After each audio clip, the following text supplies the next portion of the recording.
yeah, I'm not gonna say subscribe for more tech reviews because I don't buy PCs that often. So that was a lie. Hey, what's going on, everybody? Today we're gonna be reviewing another Skytech PC.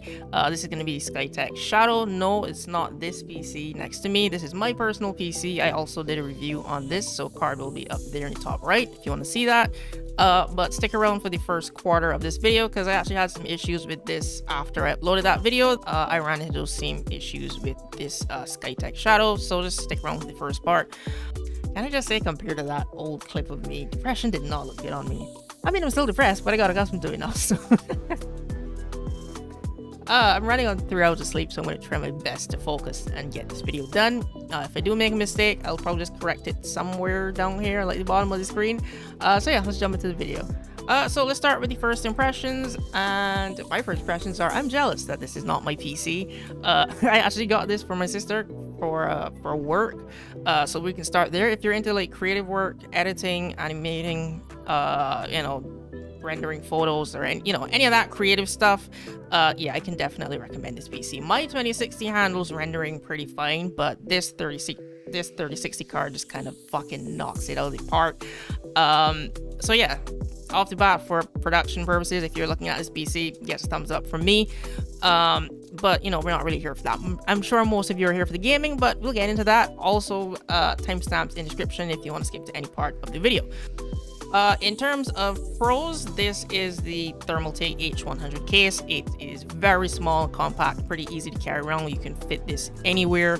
If you got a pretty small table, this will fit on it. And the good thing is, unlike this PC, the fans aren't at the bottom, so you can put it on the ground if you want. Even if there is a carpet there, yeah, you can just put it on the ground fine.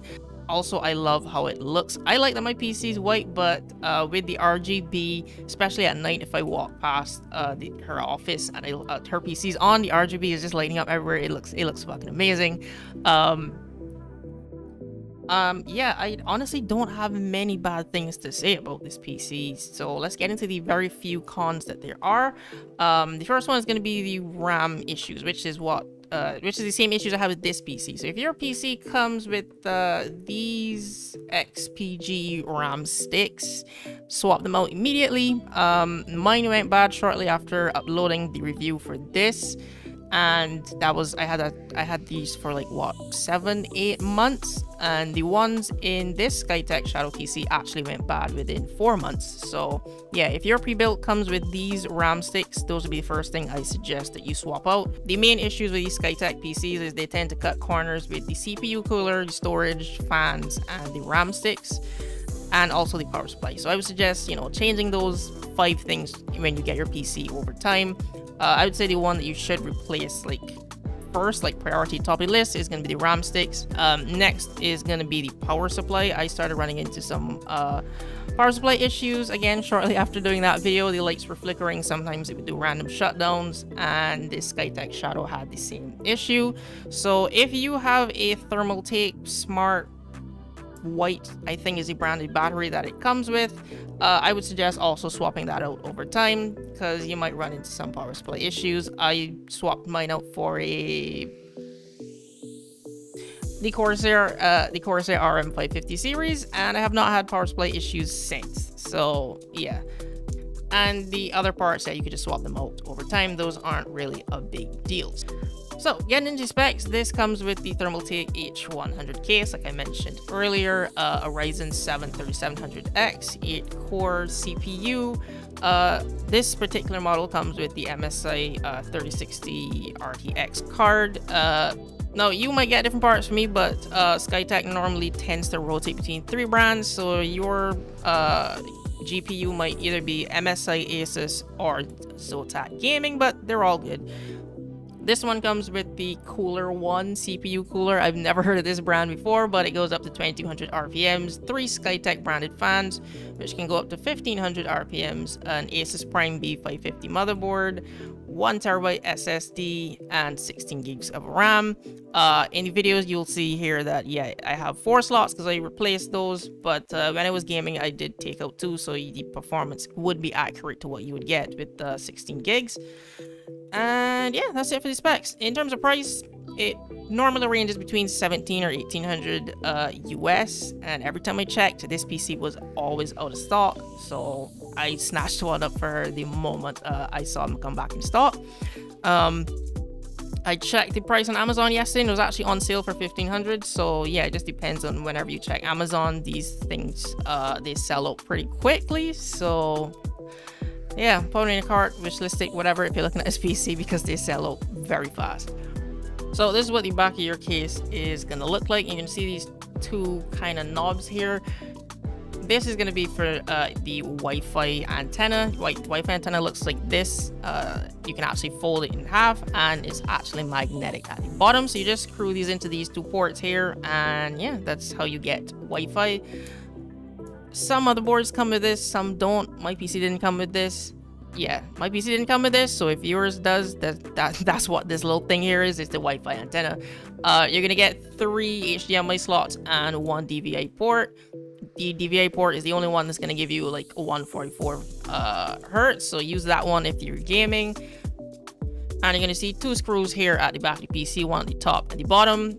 Remove those and then pull on this little tab here at the side, and this is how you access the side of your PC.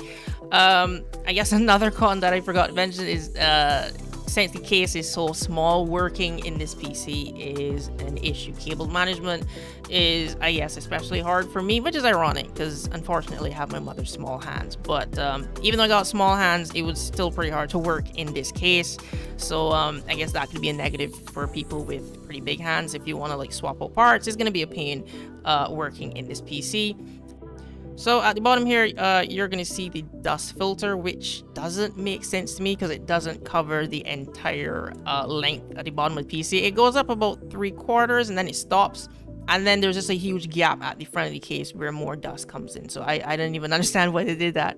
But yeah, here, if you take off the PSU shroud, this is where you can put your 3.5-inch hard drives. You can fit 2 in there. And if you flip it around at the front here, you can fit 2 2.5-inch hard drives here. And this motherboard does come with slots to put in an M.2 drive, which I did. I'm not sure if you can see it in the video, but there is one in there. This does come with a magnetic glass side door, which I like better than mine because I have to pull 2 tabs and constantly take off the front. But this one is just a door and a hinge, so you can just open it and close it pretty easily. You can also just take off the entire door if you want. Just open it and lift it up and it'll come right off. At the top, we have a magnetic dust filter, and you can also access the fans right here. You can see the little screws at the top.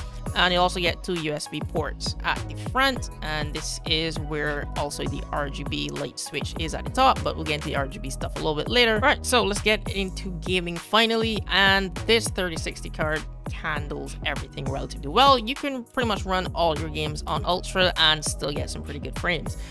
This was even running Cyberpunk on Ultra, the DLSS mode, Ultra, everything just maxed out, and it was still running relatively fine on like 60 FPS. And Cyberpunk is a pretty intensive game. My PC kind of runs this on medium at 60, but yeah, you can get 60 running this on Ultra with this PC.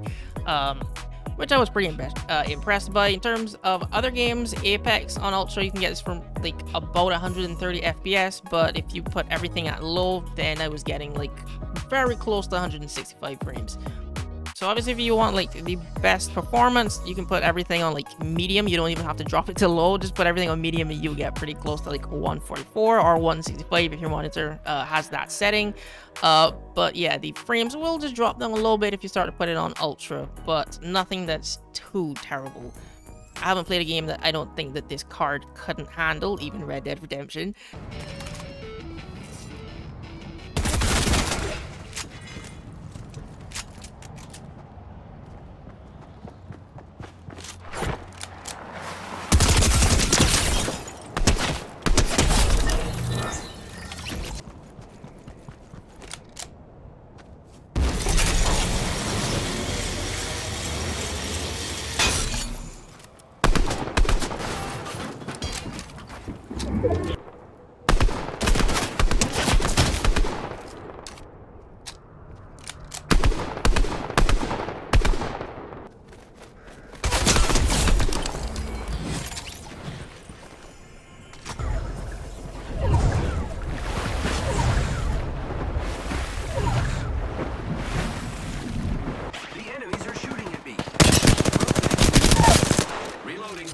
Subject down.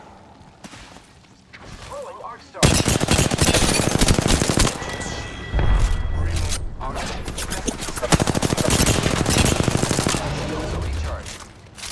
Recharging. Thermite grenade set.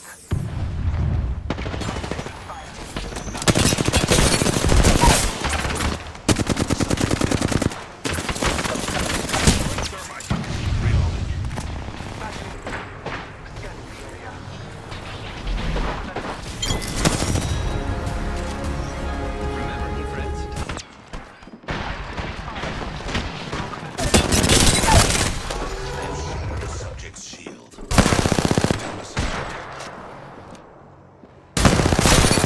Subject's shield. Reloading. Trap set. And wait. Healing my wounds.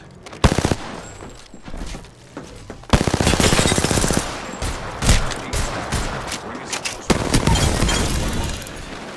That kill signaled the end of that entire squad. You are fortunate we are on the scene.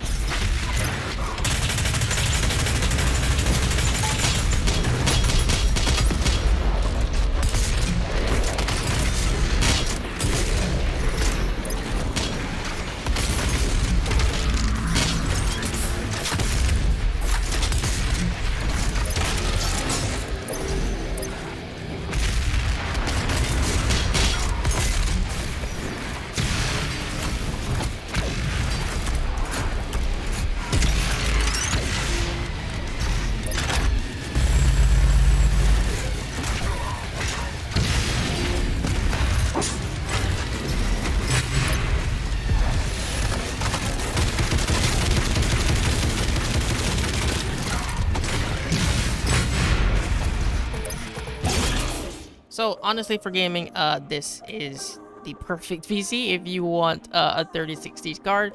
The only, I guess, kind of negatives would be getting into the temperature. So we're gonna start there now because the case is pretty small. That's what I was kind of concerned by. So yeah, while playing games, GPU would get like around between 79 and 89 degrees.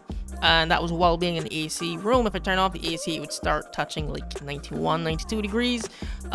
So I guess that's something you could look out for, or definitely, I guess, buy more powerful fans than the ones that PC comes with. Because again, those only go up to 1500 RPM. And also the CPU cooler. CPU was going up to like 68 degrees on, you know, once I was playing games for like about more than an hour, that would start getting pretty hot. But again, like I said, they kind of put in the cheapest CPU cooler, so if you swap that out, then your temperature should be fine as well. So this PC does come with a keyboard and a mouse, which I forgot to record, but it's fine because they're garbage anyway. I wouldn't recommend you use them, even if you're not playing games. Like I said, if you're buying this PC for like productivity reasons, I'd still suggest get a different keyboard and mouse because it's a pretty cheap keyboard. It's going to stop working in a few months, and the top of the keycaps, the letters are going to rub off. So yeah, I suggest buying a different keyboard. And now we're going to get into the RGB section. You can connect this to your motherboard if you want to use you know, Corsair IQ software or the Asus software for controlling RGB. But for now, there is a button here at the front, and you can press that, and this is going to cycle through all your different RGB modes. And again, this looks amazing at night. If you do put in RGB RAM sticks, I think this PC would look even better, but for what it is coming stock, I still think it looks amazing. Mine obviously it still looks better though, but you know, maybe I'm just being biased. And yeah, I think that's all I have to say about this PC. Again, I don't have anything bad to say about it really, other than the RAM sticks. So yeah, if you were looking to get this PC for gaming reasons, I can 110% recommend it. Or if you're looking at it for editing reasons, or you know, editing pictures, photos, animation, anything like that, this definitely can handle it. So yeah, that's gonna be the end of this video. You can subscribe for tech reviews because I have done a lot more since then. Card will be up there, and also in the playlist at the end of this video, so feel free to stick around, check that out. But this is also a gaming channel first, so if you play Apex or you like game reviews, feel free to check those out. But thanks for watching, and I'll see you in the next video.